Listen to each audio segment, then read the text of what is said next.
저기 뭐냐 그 발표하실 분이 또 좀 사정이 안 좋으셔서 제가 그래도 계속 2주 연속 그렇게 넘어갈 수는 없을 것 같아서 제가 준비를 했는데 그렇다고 제가 좀 또 내일 살 출장도 있고 좀 바빠서 제가 기존에 했던 내용들을 좀 몇 가지 드리려고 하는데요. 어 제가 지금 갖고 있는 파일은 이건 뭐냐면 그러니까 사실 의료 데이터로 하면 여러분들 이해하기가 어려워서 제가 원래 저기 예전에 학부 4 학년 학생들 대상으로 좀 데이터 응용하는 거였는데 어 지금 제가 준비되어 있는 파일은 리글레이션 하고요. 어드밴스드 리글레이션 하고요. 아마 어드밴스드 리글레이션은 뭐 라지스틴 리글레이션 이런 것들이고요. 그다음에 데이터 마이닝, 나이브 베이즈, KNN, 그다음에 트리 베이스드 러닝, 그다음에 언슈퍼바이스드 러닝 요렇게 지금 제가 만든 수업 자료들은 준비가 되어 있긴 한데 뭐 2주 동안 이걸 제가 다 할 수는 없어서 듣고 싶은 거 추천받습니다. 제가 여러분들 듣고 싶은 거 있으시면 너무 빨리 지나갔나요? 예. 듣고 싶은 거 있으시면 그걸로 좀 오늘 1 시간 짧게 그래도 여러분들 귀한 시간 이렇게 와 주셨는데 짧게 그래도 제가 진행하는 게 어떨까 싶습니다. 혹시 예 듣고 싶은 거 있으세요? 네. 없으시면 없으시면 그냥 제가 임의로 이 여러분들 난이도를 알 수가 없어서 이게 학부생도 듣고 있으니까 잠깐 그전에 그러면 혹시 성인 학생도 듣고 있으니까요. 귀한 시간 이렇게 지금 내서요. 혹시 그 리그레이션 같은 경우는 성인 학생 잘 알죠? 아 그렇죠. 그러면 어디까지 알 수 있을지 모르겠는데 아니야. 회계 분석을 하지 말고 그러면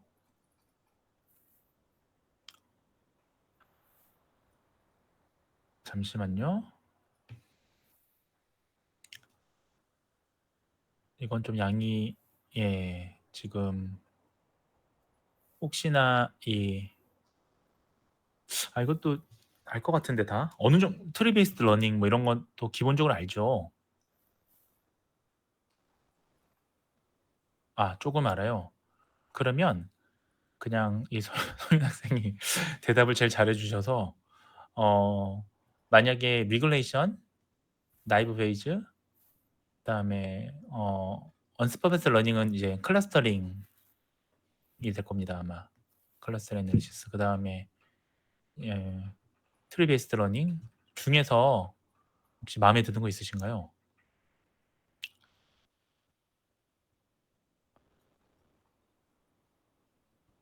클러스터링 좋습니다. 잠깐만요. 그러면 클러스터링에 대해서 제가 말씀을 드리겠습니다.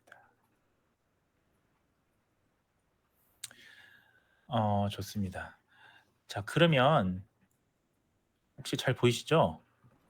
예, 사실 이 수업이 그때 예전에 제가 준비를 했었는데 폐강이 돼 가지고 인원 부족으로 그래서 제가 사실은 갑자기 오랜만에 준비는 했었습니다만 과거에 갑자기 하려니까 좀 가물가물하긴 한데 그러면 짧게 알차게 오늘 한 50분 정도만 진행하도록 하겠습니다. 어차피 슬라이드가 33개밖에 안 돼요. 저희가 이제 머신러닝을 하다 보면 크게 두 가지 정도가 생깁니다. 지금 하는 것들은 다 머신러닝이에요. 이거 영어로 좀 바꿔 써야 되는데 권빈 학생한테 조금 미안하긴 하네요. 이게 한국어라서 이제 그럴 시간이 없었어요. 방금 전까지 조금 통화하느라. 그래서 저희가 먼저 말씀드릴 건 두 가지입니다. 하나는 자 만약에 우리가 통계학이라고 하는 것들을 배웠던 스태틱스, 통계학을 배웠던 사람들은 생각을 바꿔야 돼요. 지금부터 하는 요 얘기들에서는요. 왜냐하면 통계학은 기본적으로 우리는 분포를 가져갑니다. 자, 모집단이라고 하는 우리 어떤 알지 못하는 미지의 세계인데 이 미지의 세계의 분포를 안다면 자, 분포라는 건뭐 예를 들면 IQ라고 하면 IQ는 우리 알고 있잖아요. 분포를 어느 정도. 예를 들면 IQ 100이 제일 사람이 많을 거고요. 뭐 수능이라고 생각합시다. 수능 등급은 뭐 기본적으로 3, 4, 5등급이 제일 많을 거고요. 1등급 그리고 또 양극단인 9등급은 제일 적을 거고요. 자, 우리는 이런 내년 수능을 예측할 수는 없지만 수능의 분포, 이 등급별로 있는 요런 종 모양의 모습을 띈다라는 걸 알고 있죠. 그래서 내년에도 역시 아마 모르긴 몰라도 불수능이든 물수능이든 3, 4, 5등급이 제일 많을 겁니다. 그렇겠죠? 1, 2등급은 제일 적을 거고 마찬가지로 8, 9등급도 적을 거예요. 이걸 어떻게 우리가 이런 거를 우리가 이제 추정이라고 합니다. 추정이라고 하면 자, 우리가 이미 알고 있는 이 분포에 따라서 제가 어떤 가설을 검증할 때 쓰는 거예요. 가설이라 하면 예를 들면 이거예요. 올해는 불수능이었는데 내년 뭐 저기 수능에서도 3, 4, 5등급이 제일 많을 것이다. 네, 올해 겨울은 추울 것이다. 자, 만약에 올해 겨울이 추운지는 알 수는 없는데 근데 뭐 우리가 작년까지의 겨울 동안에 이 분포를 알고 있으니까 우리나라는 뭐 11월, 12월 제일 춥잖아요. 1월. 예, 이때 제일 춥겠죠. 이런 걸 알고 있다면 올해도 역시 그 분포 안에서 우리는 알 수가 있는 겁니다. 자, 그래서 이 분포 디스트리뷰션이라고 하는 분포에서 갑자기 말이 안 나오네요. 우리는 어떤 가설이라고 하는 걸 세우고요. 이 하이포시스 가설을 검증하는 것들 이런 거 익숙하신 분들이 이제 데이터 마이닝을 보시게 되면 전혀 다른 사고방식을 접하게 됩니다. 자, 그래서 통계학은 이러한데 그래서 통계학은 우리가 저는 이제 뭐 스몰 데이터, 빅데이터 다 둘 다 가능은 한데요. 자, 이 통계학에서는 기본적으로 해서 분포라는 걸 알아야 돼요. 이 분포를 알지 못하면 우리가 가설 검증을 할 수가 없습니다. 소위 분포는 조금 어려운 말로 뭐 T 분포도 있고요. F 분포도 있고요. 뭐 이런 식으로 각각의 분포라는 게 있습니다. 거기에 대입을 한다는 거죠. 자, 그러나 뭐 우리는 지금 데이터 마이닝에 대해서 이제 설명을 드릴 거고 오늘 한 시간은 그 중에서도 unsupervised learning, 그러니까 unsupervised 데이터 마이닝. 자, 데이터 마이닝이라는 표현을 쓰는 거는 과거에 금융, 에코노믹, 금융이라든지 경제학에서 많이 썼습니다. 지금은 오히려 머신 러닝이라는 표현이 훨씬 더 익숙하죠. 비슷하다고 보시면 됩니다. 다만 머신 러닝은 조금 더 예측이나 분류나 이런 것들에 조금 더 초점이 맞춰져 있다면 데이터 마이닝은 분류 쪽에 조금 더 초점이 맞춰져 있어요. 자, 어쨌든 중요한 건 통계학은 그렇습니다. 자, 그런데 이 데이터 마이닝은 조금 다른 거예요. 지금부터 얘기할 건. 왜 다르냐면 데이터 마이닝은 데이터 드리븐, 우리가 이 애널리시스를 특징적으로 얘기할 때 데이터에서 기반해서 어떤 시그니피컨트한 값을 찾는 겁니다. 즉 뭐가 차이가 있냐면 자, 우리가 데이터 드리븐, 데이터에 기반한다. 데이터에 기반한다는 표현보다 데이터 드리븐은 뭐냐면 데이터에 달려 있다. 즉 내가 가진 데이터에 달려 있는 거예요. 즉 데이터 마이닝에서는 핵심은 확률입니다. 이 확률이라는 녀석은 뭐 분포를 알면 더 명확하게 계산할 수 있겠습니다만 분포를 모르더라도요. 우리는 데이터에 기반해서 어떠한 확률값을 구할 수 있죠. 이때의 확률은 또 시시각각 바뀌는 확률일 수도 있고요. 마치 히든 마크로브 모델처럼요. 예, 그 순간순간이 바뀌는 변화하는 시점에서의 확률일 수도 있는 거고요. 또는 뭐 고정된 확률일 수도 있습니다. 다만 대체적으로 데이터에 기반한 확률은 이런 분포를 가정하는 고정된 확률은 아니겠죠. 자, 그러면 결국 이 한 가지 문제가 생깁니다. 왜 문제가 생기냐면 데이터에 기반해서 우리가 해석한다. 결국 데이터에 달려 있다라는 건 우리는 이 데이터에 포커스를 맞춰서 해석을 하는 거잖아요. 그렇다면 우리가 데이터가 아주 왜곡된 데이터, 바이어스가 있는 데이터, 아주 클린하지 않은 아주 더티한 데이터라면 사실은 예, 이 데이터가 얼마나 정확한지 알 수가 없잖아요. 그래서 이 데이터 마이닝, 머신러닝에서는 우리는 항상 밸리데이션이라는 걸 하는 겁니다. 즉 데이터의 일부를 가지고 사실은 학습, 러닝을 하고요. 그걸 가지고 여러분들 잘 아시다시피 이게 그러면 정말 새로운 뉴 데이터를 넣었을 때에도 그러한가? 근데 사실 뉴 데이터를 넣을 수가 그러니까 원래는 원칙적으로 이렇게 하셔야 돼요. 그러니까 사실 저도 연구하면서 근데 이상적으로 아이디얼하게 그렇게 할 수가 없어서 그렇게 하는데, 여러분들 원래 지금 아마 흥씨나 이렇게 공감하실 텐데, 원래 있는 지금 로우 데이터셋에서 70% 30% 이렇게 나눠서 지금 학습이 되게 중요하니까요. 학습을 시키고 그걸 가지고 30% 정도 되는 데이터로 우리가 테스트, 소위 이제 밸리데이션을 합니다. 사실 이거 잘못된 방법이에요. 이렇게 하면 당연히 높게 나옵니다. 왜? 같은 데이터셋이니까요. 원래는 어떻게 해야 되느냐? 만약에 우리가 보건 빅데이터 하면 이렇게 하셔야 돼요. 예를 들면 2018년 데이터부터 2023년까지 5년 동안 매년 추적된 데이터가 있다고 가정해 볼게요. 그러면 추적이 아니라 그냥 독립된 데이터라고 가정해 볼게요. 그러면 한 2018년부터 2022년까지의 데이터는 우리가 러닝, 학습에 사용하고요. 마지막 2023년의 데이터는 우리가 밸리데이션, 테스트에 사용하셔야 됩니다. 자, 왜 그러냐면 이 경우는 달라요. 왜냐하면 앞서 보셨던 것처럼 같은 데이터셋에서 일부를 쪼개서 밸리데이션 하는 게 아니라 이거는 서로 다른 성격의 데이터입니다. 즉 2018년부터 2022년까지의 데이터를 학습해서 2023년을 예측하는 거니까 원래는 이렇게 하셔야 돼요, 원래는.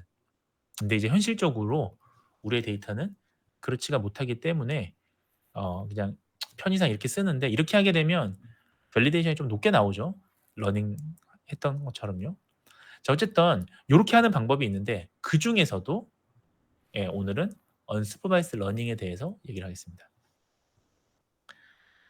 세 가지를 아시면 됩니다. 우리가 기본적인 단계에서, 그러니까 제가 지금 이게 원래 지금 요걸 정리했던 요 수업은 저번에 얘기했지만 지금 이 수업의 저 서두에 얘기했지만 그 까인 수업이에요, 까인 수업. 뭐가 까였냐? 폐강된 수업입니다, 소위. 예. 그 왜 폐강이 됐냐? 뭐 제 수업이 까다로워서 폐강이 됐는지 모르겠는데 원체 인원이 없었어요, 애초에. 자, 어쨌든 학부 수준에서는, 그러니까 조금 약간 아마추어 수준에서는 3개 정도를 아시면 됩니다. 그러나 소위 지금부터 얘기할 언슈퍼바이스드 러닝에 사실은 무궁무진한 알고리즘들이 있고요. 지금도 개발된 알고리즘들이 무지하게 많고, 그렇기 때문에 이것만 있다고 생각하시면 절대 안 되고, 근데 다만 이 수업이 처음이신 분들을 위해서 간단히 소개를 드린 겁니다. 자, 공통된 걸 여러분들 일단 보시면 클러스터링, 한국말로 군집 분석, 클러스터링 애널리시스, 클러스터링. 자, 지금 공통되고 있죠, 한국말로. 같은 표현이죠, 클러스터링. 자, 하나는 하이라이컬, 뭔가 층이 나눠져 있다는 거예요. 우리 하이라이컬이라는 표현을 어떻게 이해하시면 쉽냐면 그 마야 시대에 보면 저기 마야 피라미드 있죠, 마야 피라미드. 마야 피라미드 보면 그 영화 아포칼립스라고 있습니다. 보시면 이렇게 생겼어요, 마야 재단. 여기서 인신공양, 사람을 죽여서 이렇게 제물로 바쳤죠.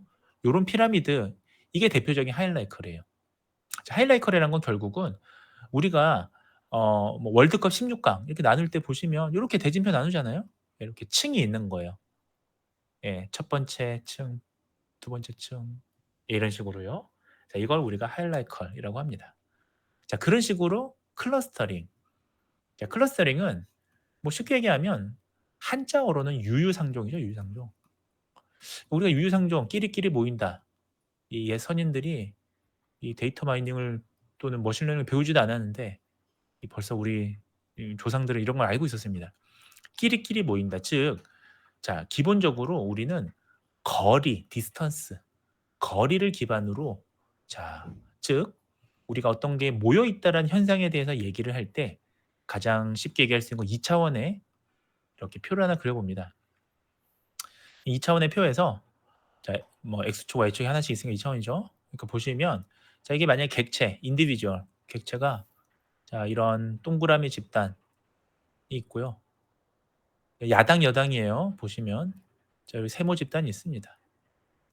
그러면 우리는 사실 눈으로 인간이 2차원의 시각화를 제일 익숙해 하죠.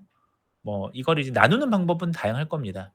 자, 그중에서 자, 거리를 가지고 자, 이 객체 내 요만큼의 거리랑 요만큼의 거리 각각 이런 것들이 이제 어떻게 계산할 거냐. 뭐 유클리디안 디스턴스, 쿡스 디스턴스 뭐 쭉 있어요. 맨하튼 디스턴스. 어쨌든 간에 뭐 이 디스턴스를 어떻게 구할 거냐. 요 거리 차이를. 야, 그렇게 해서 군집을 묶어 주는데 우리는 눈이 달려 있으니까 한 번에 이렇게 묶잖아요. 자, 그러나 군집이라는 건 처음에 이제 뒤에서 이제 말씀을 드릴 텐데 알고리즘은 임의의 점을 찍어서 임의의 점 이런 거일 수도 있어요. 아유, 미안해요. 임의의 점을 하나 찍어요. 임의의 점이 이걸 수도 있어요. 그 얘를 기준으로 우리가 계속 계산을 합니다. 머신러닝은 어차피 이게 어림잡아서 계속 튜닝을 하면서 찾아주는 거예요. 어쨌든 간에 계산을 하는데 자, 이렇게 묶어주는 거 우리는 클러스터링이라고 합니다. 자, 그럼 이걸 어떻게 묶어줄 거냐? 이렇게 방식을 층화해서 묶어줄 거냐? 자, 아니면 K 평균 이 군집 분석 K만큼 이제 우리가 이 군집 수를 나눠서 할 거냐? 이것도 뭐 많아요, 사실은. K 평균 말고도 G 평균도 있고요. 뭐 하여튼 되게 많습니다. 자, 어쨌든 간에 자, 이런 식의 묶음. 근데 이 중요한 건 이 거리는 사실 우리가 임의로 야, 너네 여기 모여. 너네 여기 모여. 자, 야당은 여기 모여. 여당은 여기 모여. 라고 저희가 정한 것이 아닙니다. 그냥 이거 자체가 이미 샘플에서 그러니까 즉 각각의 인디비주얼이 자기들끼리 지금 뭉쳐 있는 거잖아요. 그 거리만 우리가 계산할 뿐이거든요. 그래서 자, 이 레이블 자체를 레이블이 답이 없습니다. 지금 제가 2등분으로 나눴으니까 깔끔하게 이렇게 나눠지지 이거를 뭐 3개나 4개 그룹을 나눌 수 있는 거예요. 각각의 시점에 따라서는. 그렇다면 이거는 어떤 이 레이블을 그러니까 그룹에 대한 레이블을 지정해 주는 게 아니기 때문에 그 그룹은 순수하게 거리에서 재는 거기 때문에 우리가 비지드 학습, 언스퍼바이스 러닝이라고 얘기를 하는 거예요. 세 번째는 조금 다른 건데 이제 어소시에이션 룰이라고 하는 연관 규칙 분석이 있습니다. 자, 이 연관 규칙 분석은 최근에는 머신러닝은 잘 안 써요. 그러나 과거에 자, 데이터 마이닝이라고 부르던 그 시절에 특히 경제, 금융, 사회 현상을 볼 때에는 이 어소시에이션 룰이라고 하는 거를 많이 썼었습니다. 소위 이거를 좀 다른 말로 경제학에서는 혹시 들어보셨는지 모르겠는데 장바구니 분석이라고 그래요. 장바구니 바스켓 애널리시스. 예. 바스켓 애널리시스라고 부릅니다. 어소시에이션 룰. 자, 어쨌든 이 세 가지를 지금부터 말씀드릴게요. 제가 말이 좀 많죠. TMI죠. 그러다 보니까 항상 이게 1시간에 못 끝나요, 항상. 자, 제가 이 사례는 이제 여러분들 캐글이나 뭐 이런 찾아보시면 있는 사례를 제가 좀 갖고 왔던 건데요. 자, 초코바. 초코바 좋아하시나요? 예. 초콜릿, 초코바, 자, 프로틴바 뭐 이런 것들. 자, 초코바에 대해서 우리가 영양가를 분석하는 이런 사례가 있습니다. 제가 처음에 이걸 학부 4학년에 탈 때는 이제 이론을 가르치는 게 아니라 실제 데이터 내에서 실기반 리얼월드 데이터 내에서 어떻게 하면 가장 최적의 분석을 할 거냐 거기에 포커스를 맞췄기 때문에 그렇습니다. 자, 이 일리아 윌리엄스라는 사례가 있습니다. 요거는 캐글에 치시면 이게 나와요. 자, 이 사람들은 뭐냐면 이 경영대학에 자, 일리아라는 윌리엄스는 실제 이제 그 뭐 하버드 대학의 경영대학의 아주 똑똑한 우등생이었습니다. 이 일리아 윌리엄스가 하루는 곰곰이 생각한 거예요. 아, 내 돈을 어떻게 하면 벌 수 있나 비즈니스 사업. 그쵸, 여러분들도 부업으로 좀 학생 때 벌면 좋잖아요. 자, 그래서 자판기 사업을 합니다. 예. 자, 그래서 자판기를 하려고 하는데 자, 생각을 해보면 자, 소비자들이 우리 이제 물건을 사는 사람 입장에서는요. 자, 우리가 이 초코바를 살 때 뭘 제일 고민하겠습니까? 여성분들, 남성분들이 있는데. 그렇죠. 뭐 가장 좋은 건 건강이죠. 왜냐하면 초코바에는 또 프로틴, 단백질도 많이 들어가 있고 어떤 사람들은 그런 목적으로 먹기도 하잖아요. 그다음에 다이어트 목적으로도 먹죠, 요즘에는. 착한 초코바 같은 경우는. 그래서 자, 건강에 대해서 사람들이 생각을 하는 거예요. 자, 그래서 이 자판기 사업을 성공하려면 이 당시 알리아 윌리엄스라는 이 학생이 스튜던트 이 학생이 그러면 어떻게 하면 좋을까요? 자, 여러분들이 일리아 윌리엄스가 된다면 간단하죠. 자, 영양학적으로 더 건강한 초코바를 함께 묶어서 자판기에 진열을 하는 겁니다. 이 자판기를 무작위로 할 게 아니라 그래야 성공을 하죠. 이 자판기 빌려서 이거 저 임대료만 내면 쫄딱 망하잖아요. 여러분들이 사업을 하시더라도 이런 여러 가지 머신러닝, 데이터 마이닝 그리고 통계적인 기법이 있으셔야 되는 거예요. 자, 그래서 브랜드를 이렇게 있습니다. 여러분들 좋아하시는 트윅스, 네, 루스 뭐 이런 것 등등등. 자, 트레질러, 트위질러 이런 거 지금 이 과자들이 쭉 있어요. 있는데 자, 보시면 이제 데이터를 조사한 거예요. 이 태블러 데이터로 바꿨더니 자, 칼로리, 그다음에 팻, 지방, 프로틴, 자, 이런 것들을 쭉 조사를 했습니다.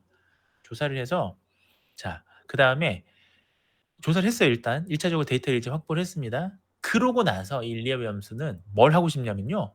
자, 세 가지를 하고 싶은 거예요. 첫 번째는 영양 성분을 이제 각각 분석해서 영양 성분에 따라서 내가 초코바를 클래시피케이션 분류를 하고 싶은 겁니다. 네, 그다음에 두 번째는 분류를 했으면 이제 각각의 그룹이 나올 거 아닙니까?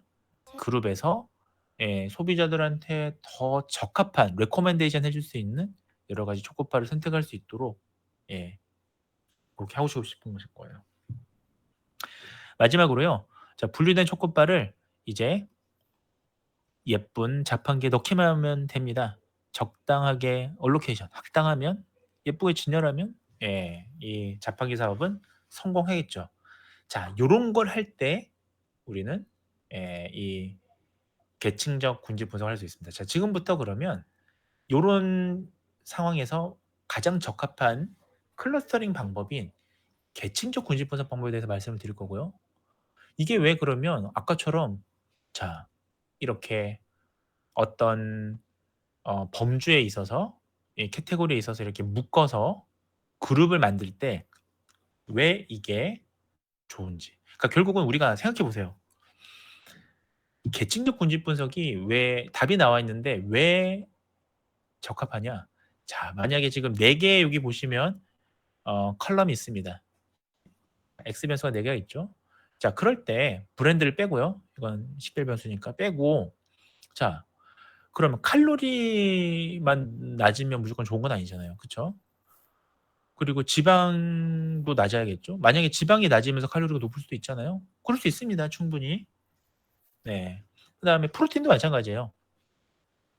프로틴이 많으면 뭐 좋을 수는 있겠는데 반대로 프로틴이 많으면서 지방이 낮을 수도 있고 프로틴이 많으면서 지방이 높을 수도 있죠. 예. 자, 어쨌든 간에 저희는 이런 어느 항목 하나를 솔트해서 볼 수가 없는 거예요.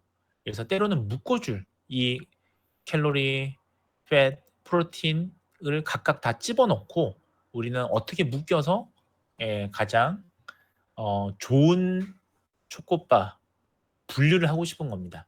그럴 때 쓰이는 게 바로 군집 분석인데 그 중에서 계층적 군집 분석 먼저 소개를 드릴게요. 자, 하이라이컬이라는 이 계층은 뒤에서 이제 말씀을 드릴 텐데 자, 그 전에 우리가 지금부터 말씀드린 요 세 가지는 기본적으로 언스퍼바이스드 러닝이에요.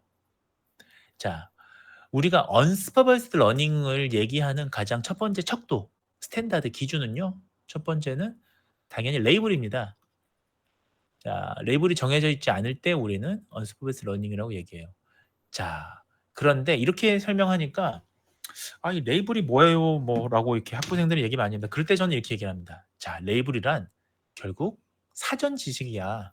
즉, 우리는 무언가를 학습할 때 자, 선행 지식이 있어야 그러니까 예시가 있어야 그걸 학습할 수 있는데 자, 그게 필요 없는 걸 우리는 레이블이 필요 없는 거다라고 이렇게 제가 좀 얘기를 해줄 때가 있습니다.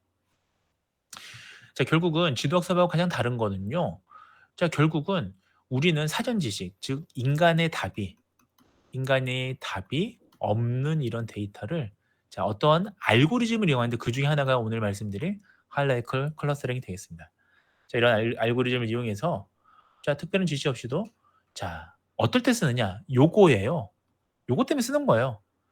사실은 가장 안전한 거는 인간이 답을 알고 있으면 제일 안전한데 자, 복잡한 패턴에서는 인간이 답을 알 수가 없습니다. 자, 아까처럼 제가 여기 인간 대표들이 많이 있는데 제가 칼로리, 팻, 프로틴 자, 이런 것도 고려해서 가장 좋은 저기 그 분류를 해 봐라고 하면 여러분들 한 번에 답 내기 어렵잖아요. 이런 것들은 상호간에 다 관련이 있고 서로 복잡 다변합니다. 높고 낮음이 있으니까요. 자, 그래서 이런 복잡한 패턴을 우리가 구별할 때 우리는 하이라이컬 클러스터링을 사용합니다. 그다음에 또 한 가지는 사실은 이거 하나만 분석하는 경우는 드물고요. 자, 혹시 탐색적 분석이라고 들어보셨나요?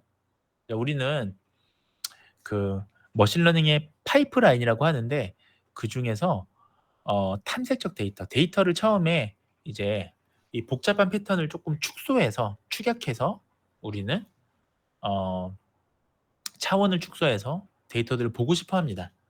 자, 그래야 대체적인 경향을 알 수가 있죠. 자, 그래서 뭐 필요한 변수를 넣기도 하고 불필요한 변수를 빼기도 하는데 자, 고럴 때 탐색적으로 보기도 합니다. 우리가 대표적으로 탐색적 데이터 분석을 많이 하는 거는 통계 분석에서는 상관 분석이었어요. 왜냐하면 상관 분석은 자, Y 클래스가 아니라 Y 베리어블까지 다 넣었을 때 사실은 X하고 Y의 서로의 디렉션, 방향을 알려주잖아요. 그러니까 탐색적으로 쓸 수 있죠. 예컨대 자, 만약에 제가 요 앞에 예시에서 아니 뭐 대체적으로 팻이 팻의 성분이 높으면 칼로리도 같이 높아지더라. 근데 이런 것들은 우리가 하나의 방향성, 디렉션이잖아요. 자, 그런 것들을 대체적으로 이제 correlation analysis 상관 분석으로 사용했는데 자, 이런 계층적 군식 분석을 사용할 때도 있습니다. 왜냐하면 예, 결국은 Y와 X를 따로 구분하지 않고 거리를 재기 때문이에요. 자, 이거 이렇게 얘기하면 여러분들 이해 못할 것 같아서 제가 예전에 했던 사례를 좀 말씀드릴게요. 그게 좀 여러분들한테 도움이 될 것 같아요. 제가 이제 아주 예전에 어떤 걸 했었냐. 아이, 네, 잠시만요. 지금 내가 TMI인데 제가 어떤 걸 했었냐. 아이, 이게 다 안 지워지네. 자, 예를 들면 예전에 제가 아주 십몇 년 전에 했던 보건학 연구예요. 어떻게 했었냐면 그때 저는 어 예를 들면 자, 노인병에서 성인 학생은 노인에 관심이 있는데 노인의 낙상이 이게 굉장히 위험합니다. 네, fall이라고 하죠. 낙상. 왜냐하면 노인분들은 낙상이라는 게 단순한 이벤트가 아니라 이 침대에서 굴러떨어지거나 다치면 이제 사망의 직접적인 원인이 되기도 해요. 네, 그다음 기능도 상실하거나 낙상을 굉장히 조심해야 되는데 웃긴 게 이 낙상이 노인분들이요. 짧게 얘기하자면 이게 낙상이라는 게 환경적인 인바이러먼트라는 이 저기 저 팩터를 보면 가정 내 홈인 홈아웃으로 봤을 때 그다음에 실외 뭐가 더 많을 것 같아요? 노인분들한테? 은근히 가정 내가 많아요. 멀쩡하게 노인분들이 침대에 누워 있다가 요양병원 같은 데 누워 있다가 이분들이 굴러떨어진단 말이에요. 그러면 무조건 실외 환경을 잘 조성하는 게 해답은 아닙니다. 그렇죠? 이 어쨌든 이게 좀 이론이 또 있어요. 이 노인 낙상은 또 이 노인들이 일반 노인들이라기보다는 대부분 프레일티, 노쇠하거나요. 네, sarcopenia, 근감독적인 사람들이 또 누워 있다가 낙상하는 경우가 이제 요 코스로 가는 거예요. 요 패스웨이로. 그러나 중요한 건 그렇다면 자, 이제 이건 이 정도는 제가 왜 얘기했냐면 구분해야 된다 이 말이에요. 자, 그래서 만약에 그 저희가 실외 분석만 요렇게 본다. 이것도 아예 그냥 구분하지 맙시다. 어차피 비지도 학습이니까. 그러면 제가 만약에 한 6개 정도의 팩터가 있다고 가정해 볼게요. 이미 선행 연구에서 잘 알려져 있는. 예를 들면 뭐 낙상에 익히 알려져 있는 나이, 성별, 뭐 만성 질환 개수, 예. 그다음에 뭐가 있을까요? 뭐 등등등등 해서 6개 있어요. 그러면 전통적인 회귀 분석에서는 가설을 하나 세우죠. 그렇죠?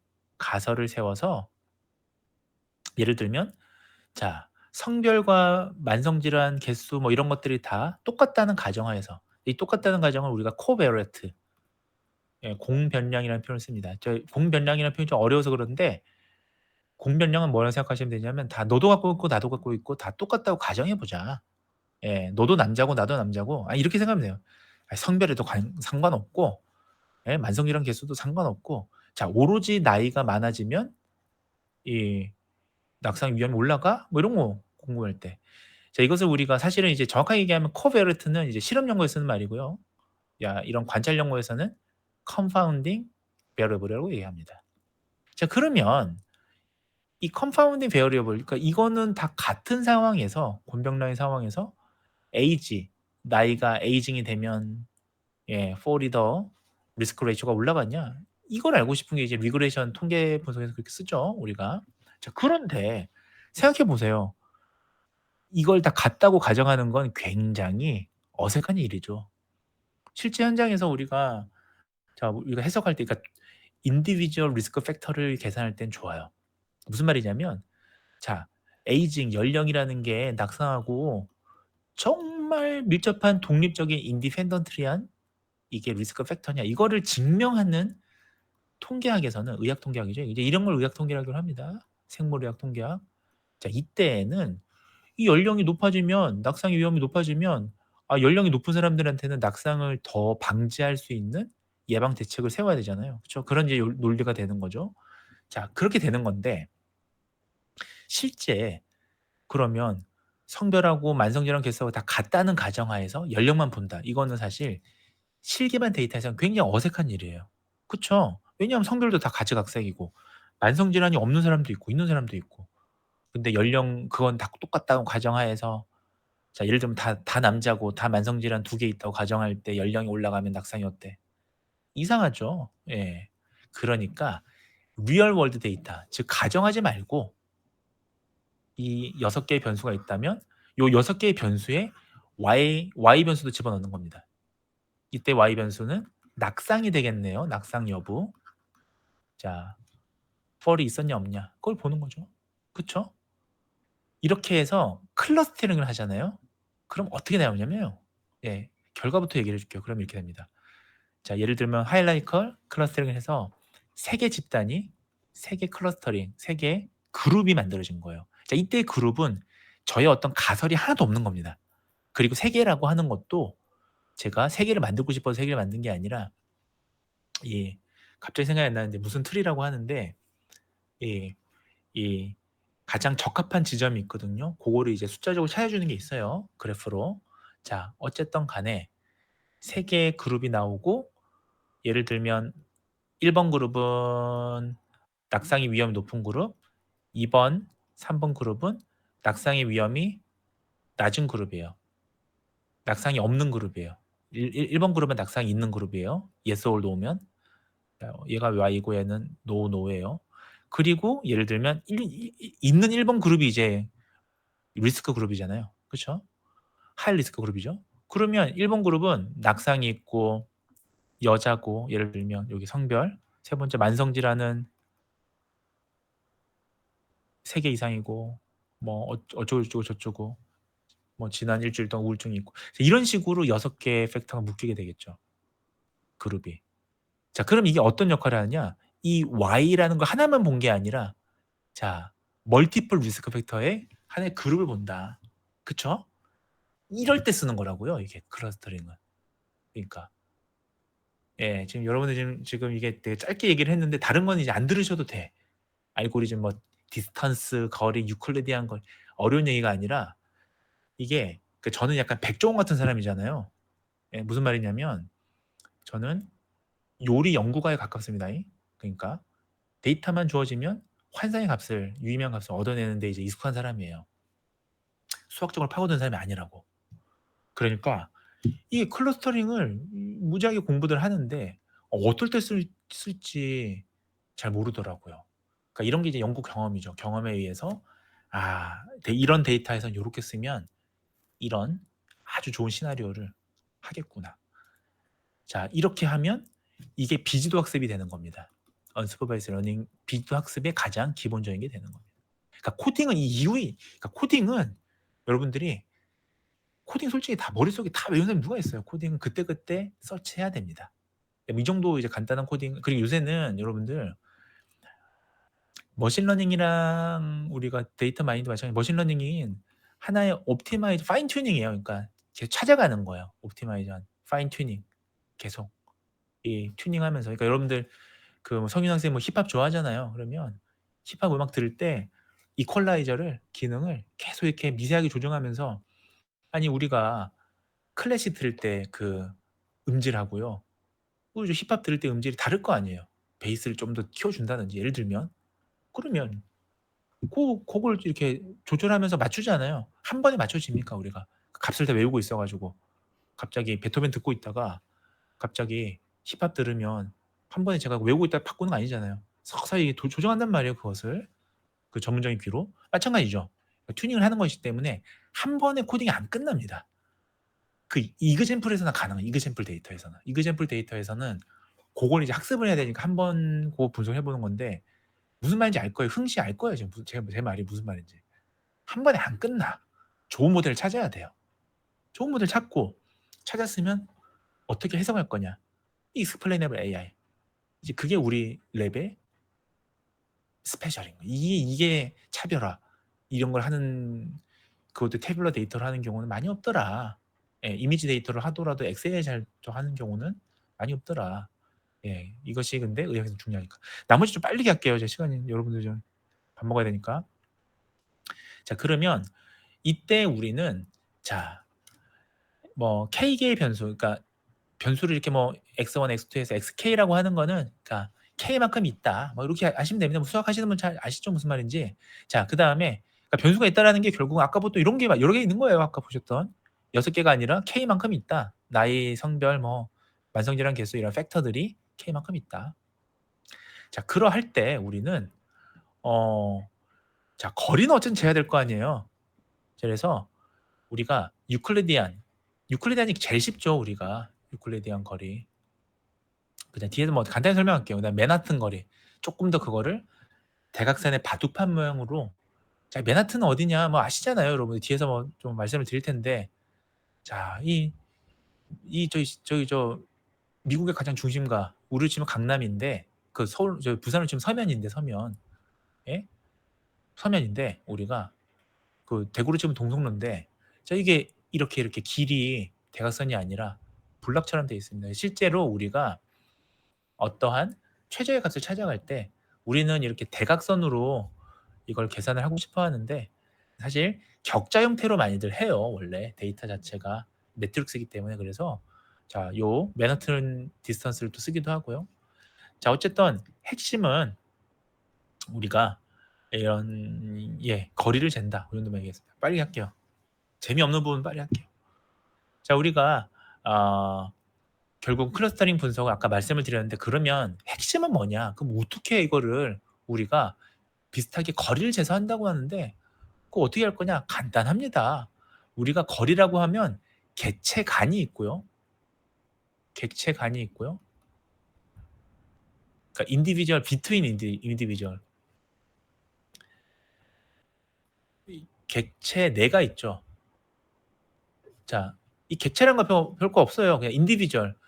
개인 간에 예를 들면 아까 보셨다시피 동글뱅이가 이렇게 있어요. 서로 이렇게 있어요. 근데 요 객체끼리의 요 거리, 이것을 우리가 객체간이라고 합니다. 객체 내라고 합니다. 죄송합니다. 이거를 우리가 객체 내라고 합니다. 객체간은 뭐냐? 요 그룹하고 요 그룹 간의 요 거리, 이것을 우리가 객체간이라고 그래요. 자, 그러면 그러니까 within, between 그 개념이라고 보시면 됩니다. 그러면 우리가 관측지가, 우리가 관찰했을 때 어떤 요 사람들이, 요 샘플들이 군인 내에서 비슷한 사람들끼리 모여 있어요. 그러니까 자, 이걸 이제 우리가 하나의 그룹이라고 묶었어요. 우리 힙합 그룹이에요. 우리 힙합 레이블에서는 비슷한 놈들끼리 최대한 이 형성이 되게 힙합 레이블을 묶어놓고, 우리 저쪽에 YG 쪽이나 이런 애들은 가장 YG스러운 애들 지들끼리 묶었는데, 요 거리가 가장 다르도록 하는, A가 제일 가장 다르도록 요걸 계산해 주자. 이거를 이 컴퓨터가 계산하는 거. 이게 이제 우리가 언슈퍼바이즈 러닝의 클러스터 애널리시스의 이제 이론인데, 자, 이때 우리는 시뮬러리 스케일, 그러니까 유사성 척도라는 걸 이용을 합니다. 자, 왜냐하면 이게 가장 안 비슷한, 그러니까 요 거리가 있으면서 집단 내에서, 그룹 내에서 가장 비슷하면서 요 A는 서로가 다른, 자, 이걸 보려면 유사성 얼마나 비슷하냐, 요 계산값을 본다. 그냥 그 정도만 아시면 돼요. 이거 막 또 막 뭐 수학적으로 그러지 마십시오. 이거 다 저기 개념만 알면 되지. 컴퓨터 계산해 주는 걸 뭐하러 손계산을 해. 네. 서로 피곤하게 살면 안 돼요, 우리가. 자, 그래서 수많은 데이터를 우리가 아주 몇 개, 그러니까 우리가 이 그룹을 많이 나눠줄 필요가 없는 거예요. 자, 지금 보시는 요 그림에서는 2개 그룹이면 되잖아요. 그래서 아주 마이너리티한 적은 수의 같은 집단, 우리가 같은 세임 그룹, 같은 그룹 내에서는 그렇게 분류하는. 그래서 이 그룹이 많아지는 거는 그만큼 요거를 너무 이 그룹이 많은 건 좋지 않죠, 사실은 솔직히. 예. 우리가 뭐 질병을 뭐 100개 클래스로 나누면 안 되잖아요. 예. 자, 그래서 탐색적 분석이 유용하게 사용이 됩니다. 그래서 그런 내용입니다. 자, 경제에서 어디 쓰냐? 시장 세분화 이런 거에 많이 써요. 마켓 우리가 타겟 마케팅을 할 때, 고객 타겟을 정할 때 많이 씁니다.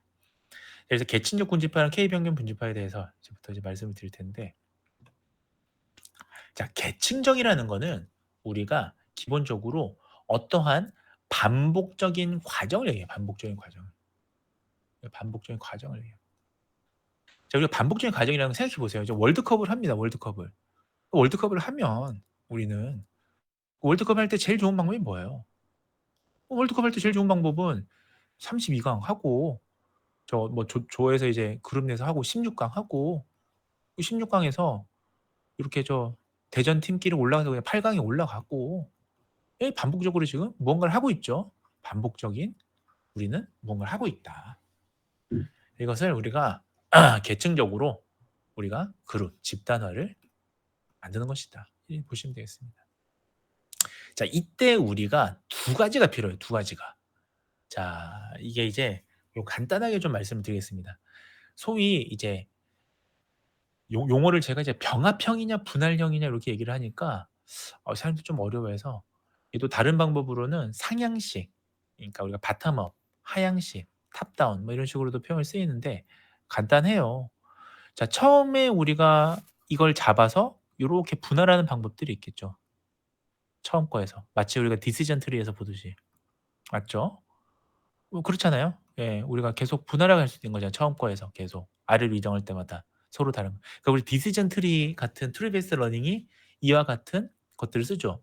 그래서 우리는 이 분할할 때 엔트로피, 불순도라든지, 엔트로피 뭐 별거 아닙니다. 엔트로피가 우리가 이 두 개의 그룹을 나눌 때 우리는 불순물이 가장 적은 거를 우리가 하면 된다. 맞죠? 그렇게 해서 엔트로피 나눠주는 엔트로피를. 자, 그다음에 또는 이 진위 개수 이런 걸 이용해요. 이게 지금 뭔지 얘기하려면 너무 오래 걸리는데 별거 아니에요. 똑같은 내용인데, 그러니까 우리가 가장 유사도 척도랑 비슷한 거예요. 가장 깔끔하게 구분해내는 무언가의 척도를 이용해서 분할을 해줍니다. 그런데 자, 요런 방법이 있죠. 자, 그다음에 반대로요. 자, 분할형 군집화라는 건 뭐냐면 하향식. 자, 월드컵 생각하시면 되는데, 월드컵 무지하게 많았어요, 그룹이. 이 샘플만큼. 32강이 있었는데 32강에서 월드컵은 어떻게 갑니까? 반대로 가죠, 이렇게. 얘네들끼리 붙어서 16강으로 가고, 16강 또 싸워서 8강으로 가고, 그래서 최종적으로는 두세 개, 여기서 끊어주면 이제 두 개의 그룹이 되는 거죠. 여기서 끊어주면.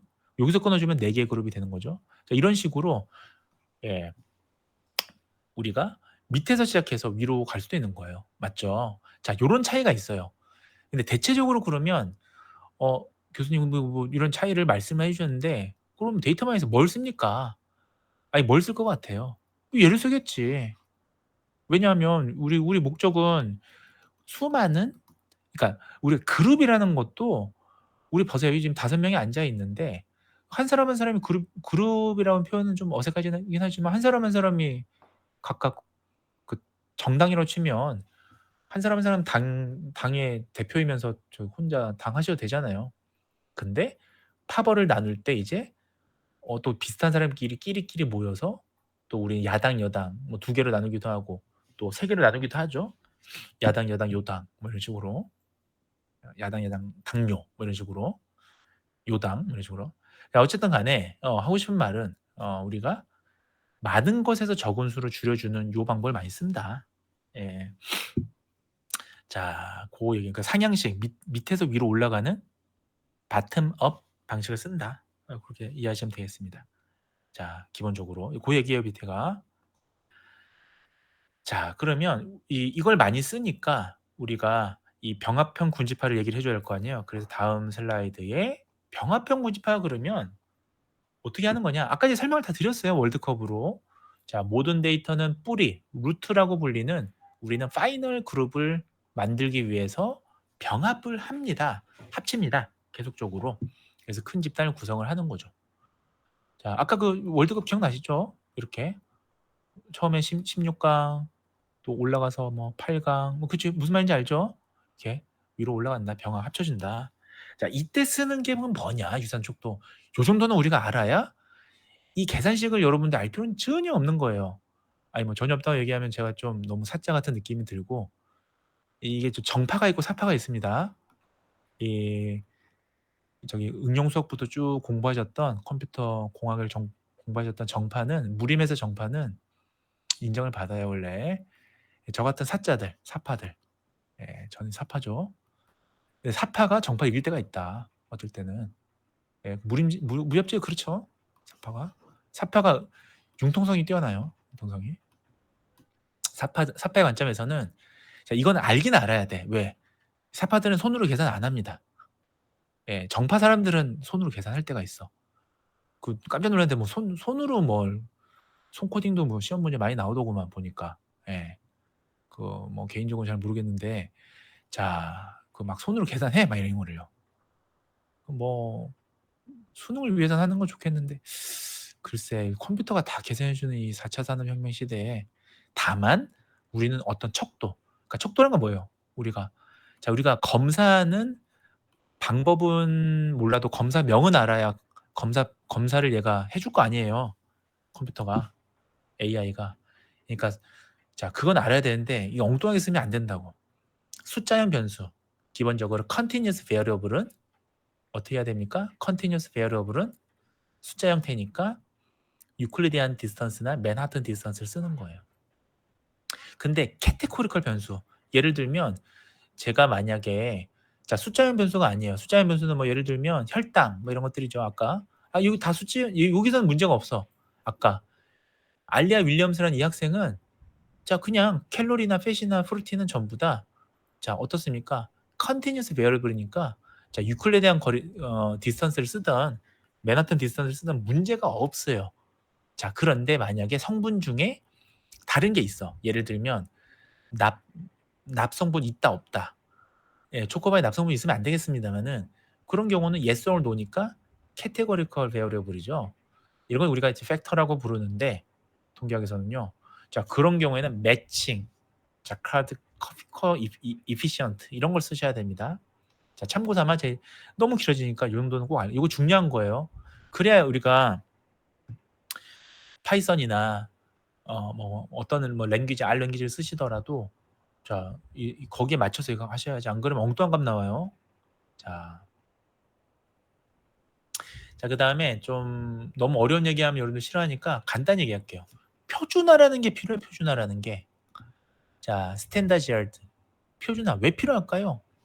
자, 앞에 우리 일리아의 예시를 한번 볼게요. 일리아. 미안해 알리아. 알리아 예시에서 캘로리, 팻, 프로틴 이런 것들을 자 우리가 표준화를 왜 할까? 스탠다드드 수치를. 간단한 이유입니다.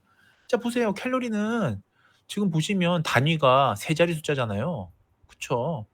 자 조금만 변해 지금 이 뭐야 트위즐이라고 하는 요 초콜릿 바 같은 경우는 캘로리가 139고 지금 가장 높은 게 만약에 피넛버터 트윅스라면 311이면 이 차이가 굉장히 많이 나죠. 자 그러나 팻을 뭐 프로틴을 한번 볼게요. 프로틴은 이 트위즐러라고 하는 요 지금 초코바는 1g이고 피넛버터 트윅스는 5.3g인데 자 프로틴은 레인지가 크지가 않다. 캘로리에 비해서. 이거 같이 그러면 볼 거냐? 이걸 같이 보면 얘가 영향력이 크겠죠.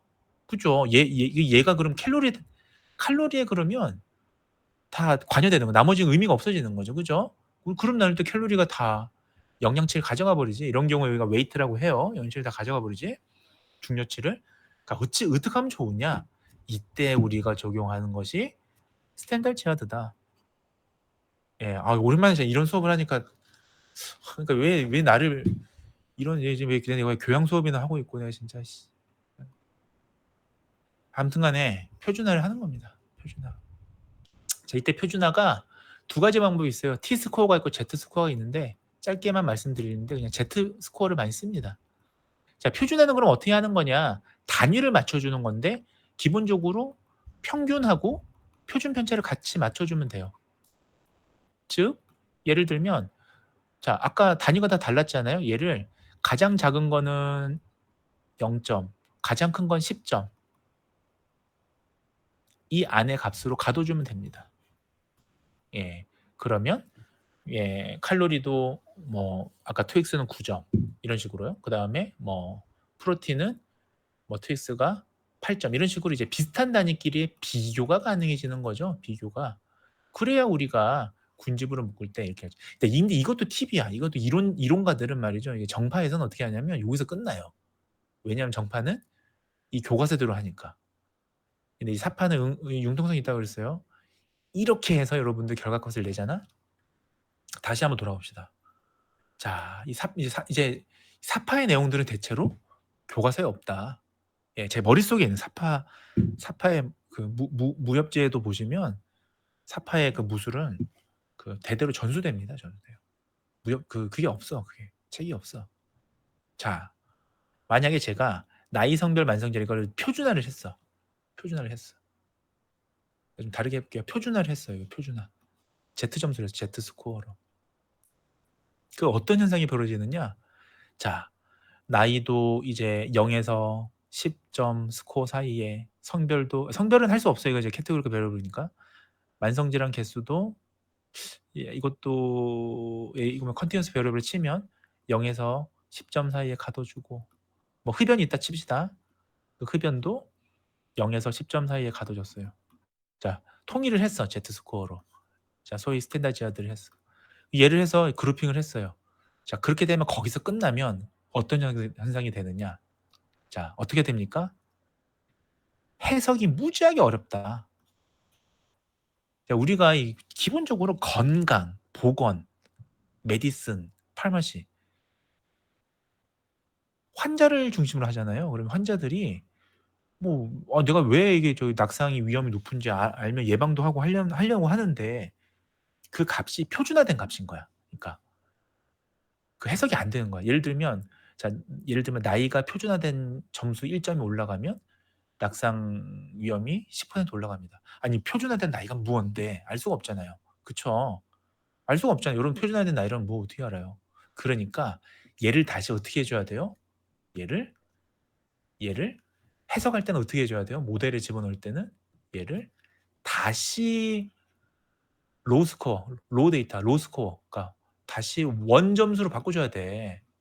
예. 무슨 말이냐면 다시 어쩔 수 없이 캘로리, 팻, 프로틴을 0에서 10점으로 표준화 같은 점수로 묶었는데 같은 범주로 나중에 어떻게 해야 돼? 해석할 때는. 아니 표준화된 캘로리 10점이 뭔지 어떻게 알아요, 제가? 그 영양사도 몰라, 그건 아무도 몰라요. 그러니까 캘로리를 다시 우리가 일반적으로 이해할 수 있도록 요 값으로 바꿔줘야 된다. 원래 값으로.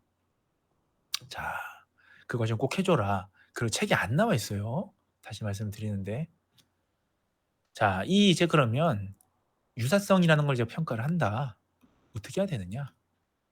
자, 사실 더 많은데 대체로 5개 솔루션 방법이 있더라.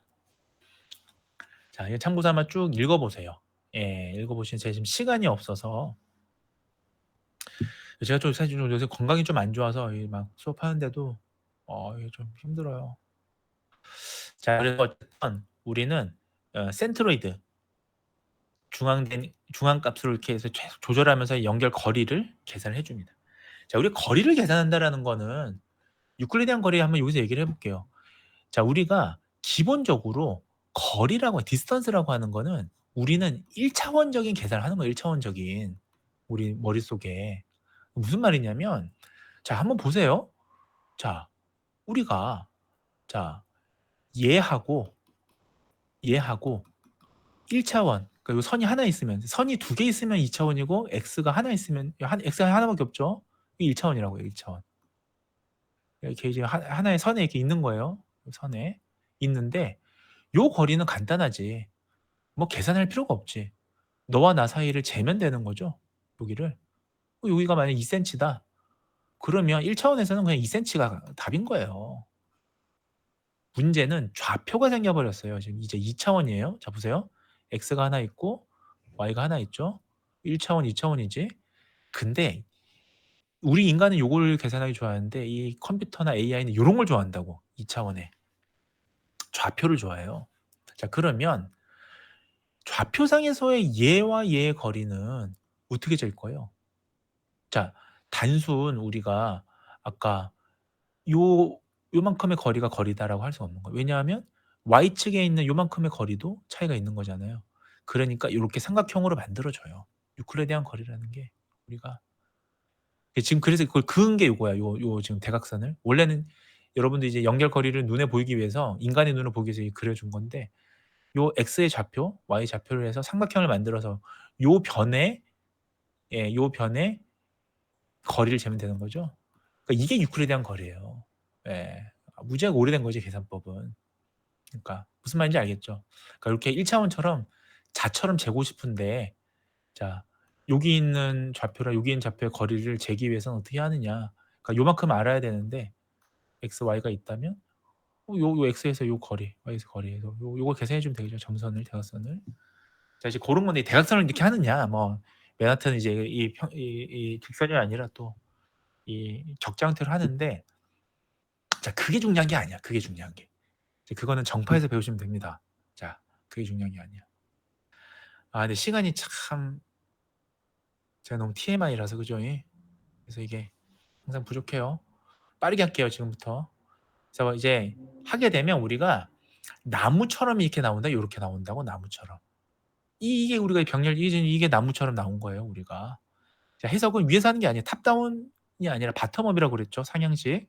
그러니까 처음에 애초에 클러스터가 이렇게 구성이 돼 있고 자, 우리 지금 저 월드컵처럼 올라가는 거예요. 쇼미더머니처럼 1차에서 2차에선. 그래서 요만큼 끊어질 때는 요거 이제 4개 그룹이 되는 것이고요. 클러스터가. 그룹이를 생각하세요. 클러스터는. 여기서 끊어주면 클러스터가 2개가 되는 거죠. 그러니까 밑에 10개가 넘는 그룹에서 2개로 이제 압축해 주는 거죠. 축약해 주는 거죠. 그러면 이것을 우리가 덴드로그램이라고 하는 거야. 왜? 나무 닮았잖아요. 나무. 나무 닮았으니까 그냥 덴드로그램을 하는 거예요. 자, 그러면 이때 각각의 가지가 뭐냐? 가지가 군집을 표시한다. 각각의 탁 나눠지는 우리 가지가 각각의 군집이다. 자, 여기서 가지가 잘리면 요 가지 요렇게 가지죠, 우리가. 예, 이 기둥이 있으면 삐져나온 가지라고 하잖아요. 2개 다. 4개 다. 맞죠, 맞죠? 하나, 둘, 셋, 넷. 가지 4개가 있네. 이런 식으로 우리가 보는 거예요. 자, 그러면 자, 결국은 높이가 높을수록 더 잘 구분은 되는데 문제가 이렇게 가면 얘네들 그룹하고 그러니까 결과적으로 이렇게 되는 거야. 높게 보면 두 그룹으로 보면 얘네 그룹하고 얘네 그룹을 본 거 아니에요. 맞죠? 여기서 보면 요 시점에서는 두 개로 나누면 자, 디스턴스는 극명하게 높은 차이점을 보이는데 자, 하지만 이 그룹 내에서의 동질성은 떨어지겠죠. 그러니까 결국은 그렇잖아요. 얘부터 얘까지가 다 같은 특성을 가졌다, 유사성을 가졌다를 얘기하기 어려운 거예요. 그래서 이 어디서 끊어주느냐 이제 이런 것들이 우리가 어쨌든 중요한 하이퍼 파라미터가 되는 거예요. 예, 자 계속하면 여러분 힘드니까 오늘 계층적 군집 분석까지 말씀을 드릴게요. 그래서 한 두세 라이드만 하면 돼요. 자, 그래서 이제 핵심은 뭐냐 그러면 하이퍼 파라미터는 결국은 이때는 적절한 그러면 수의 군집을 결정하는 게 굉장히 좀 중요한 거잖아요. 왜냐, 이제 덴드로그램을 보시면 자, 여기서 끊어주면 이 디스턴스의 유사성이 두 개가 되는 거예요. 두 그룹이 되는 건데 클러스터가 두 개가 되는 건데 요 밑에서 끊어주면 클러스터가 네 개가 되는 거예요. 그죠? 자, 그러면 우리가 이거를 지금 인간이 사실 뭘 결정은 해주긴 하는데 요 분석하는 것 자체는 이 컴퓨터가 한 거잖아요. AI가. 그럼 인간은 요 이제 해석을 해줄 때 두 개로 끊는 게 좋냐, 네 개로 끊는 게 좋냐, 요거를 지금 해주면 되는 거잖아요. 이게 중요한 거잖아요, 지금. 왜냐하면 이게 최종 아웃컴이잖아요. 자, 그러면 우리가 자 무조건적으로 덴드로그램의 나무에만 의존하면 통계적으로만 구별이 돼요. 무슨 말이냐면 자 통계적으로 보면 이게 제일 높은 게 사실은 제일 많이 구분이 된 거긴 하지. 즉 이 덴드로그램에서는 두 그룹으로 나누는 게 좋긴 하지. 그쵸? 디스턴스가 가장 높은 거니 디스턴스잖아요. 지금 y축이 거리잖아요. 가장 많은 거리를 표현해 주는 것이다. 자, 그러나 자, 그런 식으로 하게 되면 나중에 극단적인 나눔이 됩니다. 자, 통계적인 여기서 하나 좀 이런 거는 이제 정파에서 얘기를 안 해요. 사파에서 얘기하는 거예요. 사파에서 얘기를 할 때 우리가 유의성, 시그니피컨트라는 게 자, 우리가 통계적으로 시그니피컨트한 게 있어요. statically significant. 이게 있고 clinically significant. 임상적으로 또 우리가 중요한 게 있단 말이에요. 그러니까 임상적인 유의미 significant.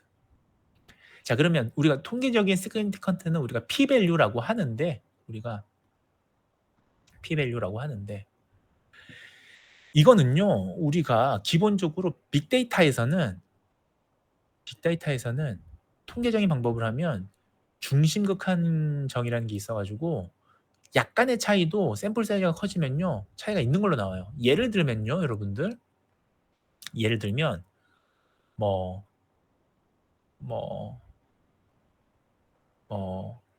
연봉이라고 합시다. 연봉 대한민국 5천만 명 가지고 연봉을 하잖아요. 그래서 뭘 나누잖아요. 그러면 연봉 5천만 원하고 연봉 5천 100만 원하고 차이가 있게 나온다고요. 서로 다른 집단이다. 그런데 연봉 5천 받는 사람이나 연봉 5천 100을 받는 사람이 실은 경제적으로 큰 차이가 없을 수도 있죠. 자, 이런 게 우리가 이제 임상적인 시그니피컨트 의미를 부여하는 거예요. 예를 들면 우리가 그 혈당을 130에서 129로 낮추는 요 1을 낮췄는데 예를 들면 5천만 명을 갖고 A라는 A 약을 먹었어요. 자, 이 성윤 학생이 만든 이 신약을 먹었더니 130에서 129로 혈당이 떨어졌어. 혈당이 떨어졌는데 1은 떨어졌어요. 이걸 통계적으로 하면 5천만 명을 갖고 실험을 했더니 유의미했어. 자, p-value가 유의미했어. 그러면 이거는 1만큼 유의미하게 떨어진 거죠. 그렇죠? 그러니까 대체적으로 1이 떨어진다. 이 약을 먹으면 이렇게 이제 우리 해석을 할 수가 있습니다. 그러나 아니 혈당이 130에서 129 떨어진 거는 임상적으로는 아무 의미가 없다. 돈 주고 사 먹어야 될 약이 아니다. 그쵸? 자, 그래서 군집이라는 거를 덴드로그램에만 우리가 의지할 수가 없다. 그 말씀을 좀 드리는 겁니다. 자, 그러면 우리가 통계적으로만 구분이 안 되니까 이제 얘가 잡아주는 덴드로그램만 볼 수가 없으니까 인간이 이제 인간의 해석이 개입이 됩니다. 해석이 개입이 되는 거예요. 그래서 우리가 아주 여러 가지 이 접근적인 걸로 어느 정도의 군집에서 끊어줘야 되느냐 이제 그거는 그 데이터 값을 봐야지 알아. 예. 그러니까 이 사파가 비난을 받는 이유가 이래요. 그 데이터를 봐야 알아. 근데 정파는 무조건 된다고 한다. 무조건 된다고 하는데 사파들은 데이터를 봐야지 압니다라고 얘기를 해요, 보통. 이런 이유 때문이에요. 이런 이유 때문에. 데이터를 봐야 내가 뭘 얘기를 하지. 이거 뭐 제가 신도 아니고 사파에선 그렇습니다. 예, 뭐 불만 있으시면 정파에 가서 들으시면 되고. 글을 보시면 우리가 다 왔어요. 이제 조금만 4분만 더 들을게요. 패턴. 우리가 소위 이 패턴을 발견하는 것이 이 메인 파인딩이 되겠습니다. 이 클러스터링 애널리시스에서는.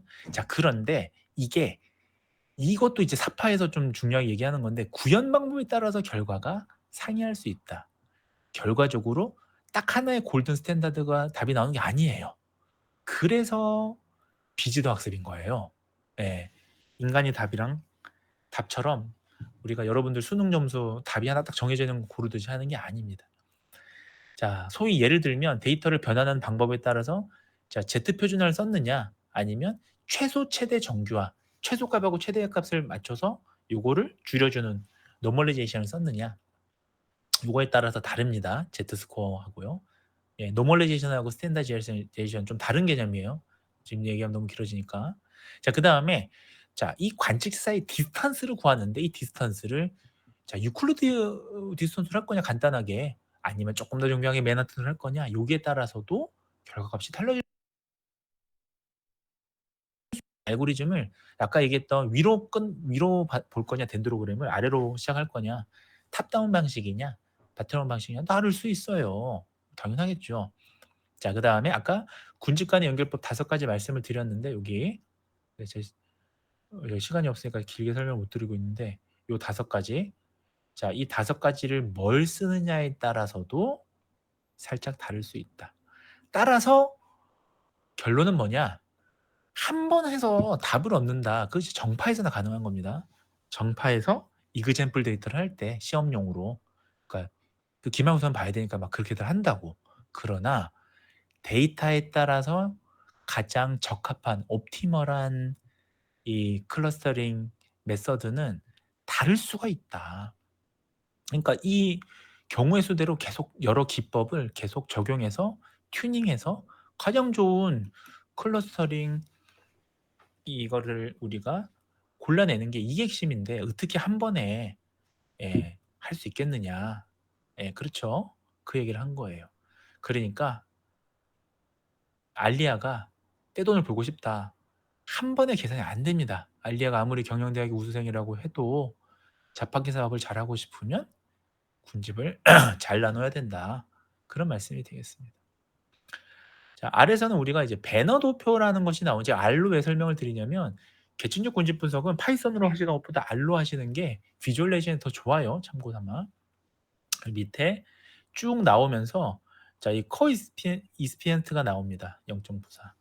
예. 그래서 이렇게 우리가 어느 선에서 끊어주는 게 좋은지에 대한 예, 요 도표가 나오니까 이거 좀 지금 R 프로그램을 좀 설명할 시간 아니니까 좀 간단히 넘어가겠습니다.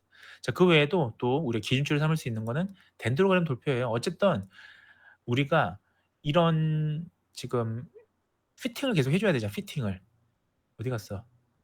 예, 여러 기법을 적용해서 피팅을 해줘야 되는 상황이면 그래프를 여러 개를 뽑아가지고 비교를 해야 된다고. 얘만 보면 안 되고 얘도 보고요. 어디서 끊어주는 게 가장 우리가 좋을지 예, 덴드로그램도 같이 보게 됩니다.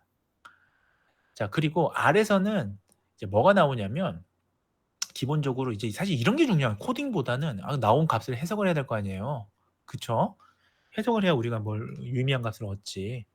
자, 그러니까 수정된 사이트 데이터라는 게 나옵니다. 그래서 예를 들면 이거 좀 잠시만요. 40번. 그냥 이런 게 나온다까지 얘기를 할게요. 지금 시간이 없어서. 예. 그리고 그다음 또 표로 뭘 알 수 있냐면 우리가 얻을 수 있는 결과물은 예, 이 계층적 군집화를 이렇게 만들어주는 요 값도 나옵니다. 아래서는요. 그래서 뭐 예를 들면 뭐 범죄나 빈곤이나 소득 수준에 따라서 우리가 도시를 뭐 저기 뭐예요? 그 배트맨에 나오는 고담 시티형, 고담 시티 타입. 그다음에 뭐 무슨 무슨 시티 타입, 예, 김해 시티 타입, 메가 시티 타입 이런 식으로 우리가 나눠준다면 이런 걸 통해서도 우리가 그룹을 나눠줄 때 이런 결과를 예, 우리가 계층적 운영에서 이용할 수 있다. 이 내용이 너무 길었네요. 자, 오늘 수업은 여기까지 하겠습니다.